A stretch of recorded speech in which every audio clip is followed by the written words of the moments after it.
আসসালামু আলাইকুম প্রিয় দেশবাসী। আমরা একটা সংকটকালীন সময়ের মধ্যে দিয়ে যাচ্ছি।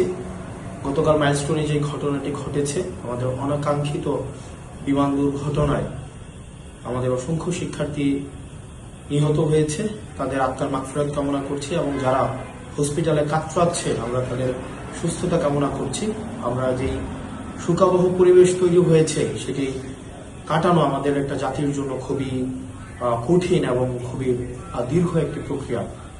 আমরা আগামীকাল চাঁদপুরে শোক মিছিল আমরা করব।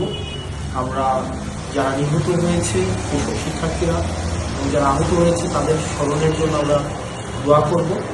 আমরা কালো পতাকা নিয়ে আমরা শোক মিছিল করব। আমরা চাঁদপুরে আপনারা যারা আছেন আপনাদের সাথে কালকে আমরা এই শোকের মধ্য দিয়ে তাদেরকে স্মরণ করব। আসসালামু আলাইকুম।